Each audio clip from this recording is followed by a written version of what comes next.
Salam dan bahagia Ibu dan Bapak Guru. Selamat datang di modul kurikulum. Kali ini kita akan mempelajari apa itu kurikulum dan bagaimana kaitannya dengan pembelajaran. Ini penting agar kita dapat lebih memahami peran dan fungsi kurikulum dalam pembelajaran.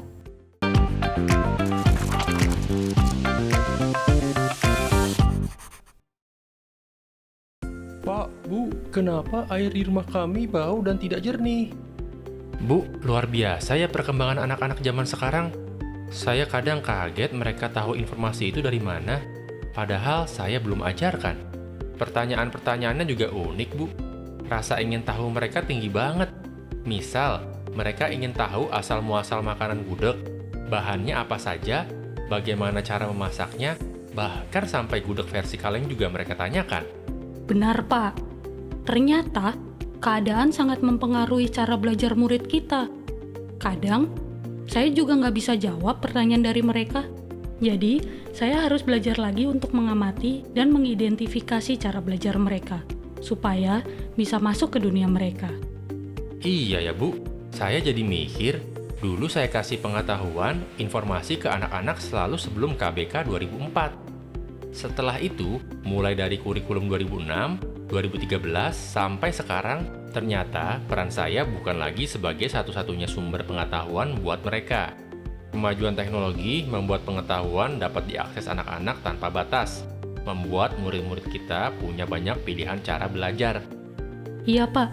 Berarti kita juga harus meningkatkan kompetensi kita nih, Pak. Wah, iya tuh, Bu. Pandemi ini awalnya sempat bikin saya pesimis dengan perkembangan murid. Tapi setelah saya rasa-rasa dan perhatiin, kok murid malah semakin berkembang dengan cara belajar mereka sendiri ya? Saya juga jadi terdorong harus melek teknologi dan belajar untuk mengimbangi dan membantu mereka. Betul, Pak. Ternyata memang harus kita pikirkan dan siapkan ya, kompetensi apa yang akan dibutuhkan oleh murid 10 tahun mendatang. Tapi gimana ya, Pak? Cara membangun kompetensi itu? Ibu dan Bapak Guru, terkadang kita abai terhadap perubahan keadaan. Kita menganggap pengalaman bertahun-tahun kita sebagai guru selalu mampu mengantarkan keberhasilan murid kita.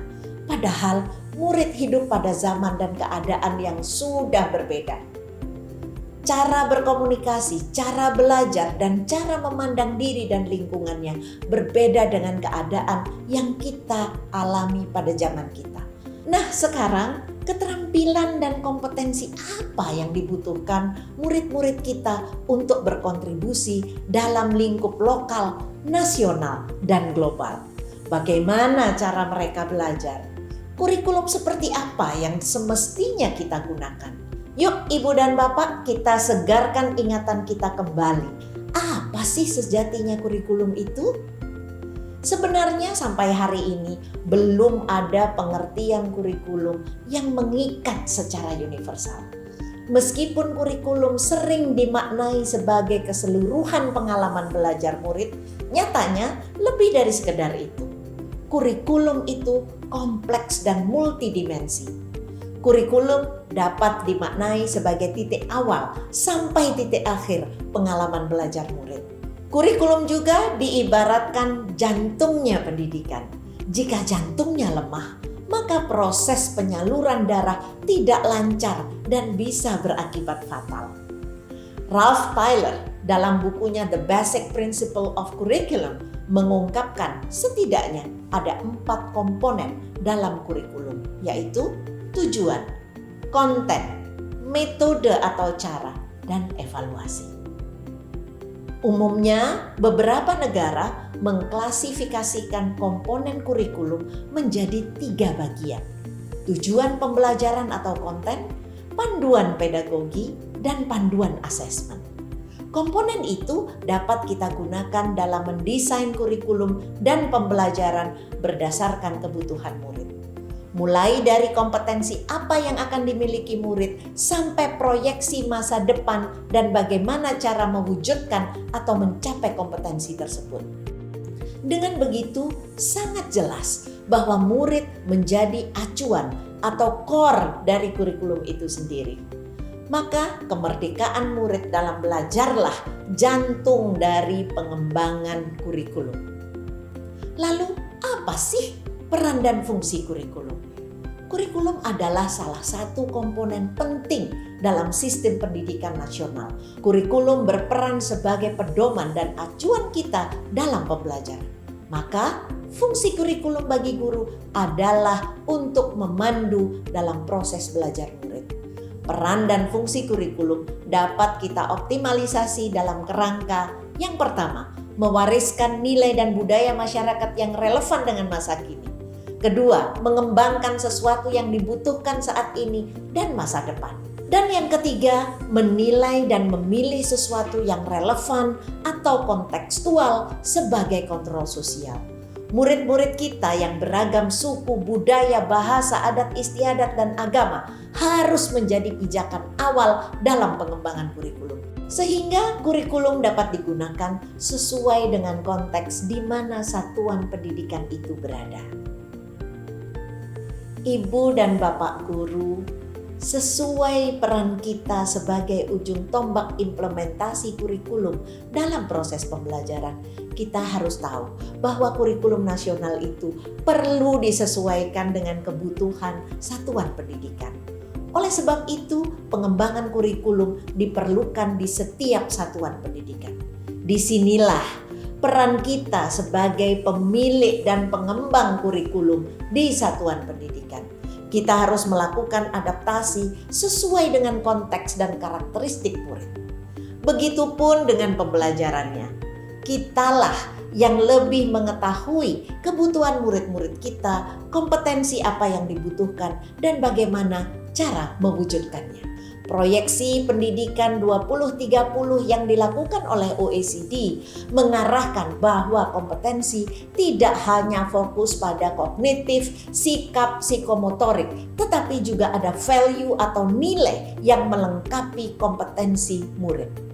Saat ini, kualitas literasi dan numerasi kesehatan mental dan sosial emosional murid merupakan fondasi atau prasyarat yang diperlukan murid.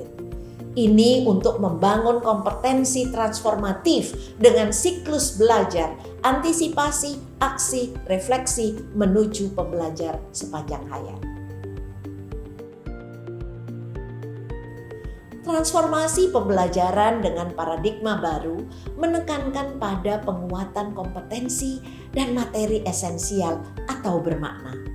Bukan banyaknya materi atau konten yang didapatkan murid, melainkan konten materi yang esensial dalam pembelajaran yang dilaksanakan secara mendalam. Proses pembelajaran tersebut salah satunya dapat menggunakan siklus pembelajaran inquiry yang menekankan pada rasa ingin tahu sebagai dorongan belajar yang kuat pada murid. Pentingnya rasa ingin tahu murid perlu kita munculkan, kemudian digabungkan dengan obrolan atau percakapan yang menjadi bagian dari pembelajaran. Pertanyaan-pertanyaan terbuka seperti mengapa, apa, dan bagaimana merupakan cara guru untuk menstimulasi tujuan belajar murid, mengeksplorasi apa yang telah mereka ketahui sehingga menghasilkan dampak yang bermakna dalam penyelidikan-penyelidikan yang mereka lakukan. Lalu seperti apa siklus pembelajaran inquiry itu? Yang pertama, menyalakan rasa ingin tahu murid perlu dilakukan agar membuat imajinasi mereka berjalan dan bekerja dalam pikirannya. Yang kedua, mencari tahu, mengumpulkan data, fakta, dan bukti dari eksplorasi apa yang murid telah ketahui serta menemukan informasi baru dengan beragam keterampilan yang mereka miliki. Yang ketiga, memilah, mengorganisasi, menganalisa, menerjemahkan, dan mengomunikasikan apa yang murid pelajari dengan berfokus pada peningkatan keterampilan berpikirnya. Yang keempat, membuat koneksi, mencoba menghubungkan dengan topik lain yang terkait dengan konteks diri murid dan lingkungannya. Yang kelima, menyelami, mendalami, mendorong murid mengambil makna atau esensi dari kegiatan belajarnya melalui penyelidikan. Juga murid mendalami atau menyelami rasa ingin tahu lebih jauh dari pertanyaan-pertanyaan yang belum terjawab dalam diri mereka. Yang keenam, aksi atau tindakan merefleksikan apa yang telah murid pelajari dan membuat aksi nyata dari pembelajaran bermakna yang didapatkannya. Aksi ini muncul karena inovasi internal dari dalam diri murid. Dan yang juga tidak kalah penting, transformasi pembelajaran murid berfokus pada pengembangan karakter berdasarkan nilai-nilai Pancasila untuk mewujudkan profil pelajar Pancasila melalui pembelajaran berbasis proyek. Dengan demikian, diharapkan murid dapat memberikan dampak positif bagi dirinya sendiri dan lingkungannya kelak. Ibu dan Bapak guru, setelah memahami peran dan fungsi kurikulum, apa yang selanjutnya dapat kita lakukan untuk mewujudkan proses pembelajaran yang berpihak pada murid? Selamat belajar Ibu dan Bapak guru hebat. Salam dan bahagia.